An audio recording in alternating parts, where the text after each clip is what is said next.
তোমাকে হারাতে চাই না বলে শিউরে কেঁদে ওঠে যে বুক, নিজের থেকেও ভালোবাসি যে তোমায়। কেন বোঝে না তোমার ওই অবুঝ মন? মধ্যরাতের সাথী।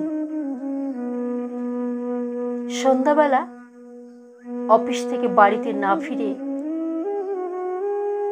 মধ্যরাতে তুমি বাড়িতে ফেরো প্রতিদিন, কি সব ছাইপাশ খেয়ে।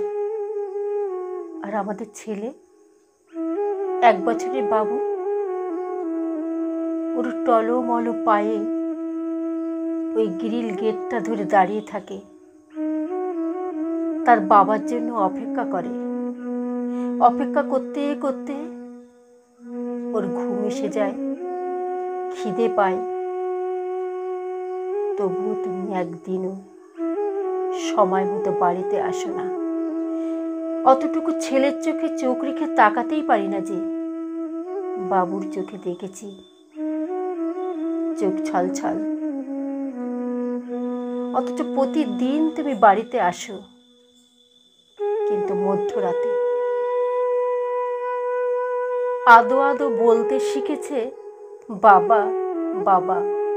ঘুমান্ত বাবুকে তুমি আদর করো, ওর মাথায় হাত দিয়ে প্রতিজ্ঞা করো কাল থেকে তুমি ওসব আর খাবেই না। কিন্তু প্রতিদিন তুমি একই ভুল করো। আমাকে কাছে ডাকো, আমি তোমাকে যতবার দূরে সরিয়ে দিই ততবার তুমি আমাকে কাছে ডাকো। আমি তোমাকে বেশিক্ষণ দূরে সরিয়ে রাখতে পারি না। আবার তোমাকে ভালোবেসে ফেলি, তখন মনে হয় তোমার মতো ভালো মানুষ আর একটাও হয় না। বাবার পছন্দ করা পাত্র তুমি। নিজের পছন্দকে বিসর্জন দিয়েছিলাম সেদিন, শুধু বাবাকে কষ্ট দেবো না বলে। বিয়ের আগে বাবা বলেছিল এত শিক্ষিত ছেলে কোথায় পাবে, তাছাড়া মোটা মাইনের চাকরি করে, ফ্যামিলি ভালো, তাছাড়া নিজস্ব বাড়িও বানিয়ে নিয়েছে, আর কি চাই। বাবা আজও জানে না তোমার এই গুণের কথা, মধ্যরাতে মাতাল হয়ে বাড়ি ফেরার কথা। কিসের দুঃখ তোমার? কেন প্রতিদিন মৃত্যুর দৌড় গড়াতে এগিয়ে চলেছ?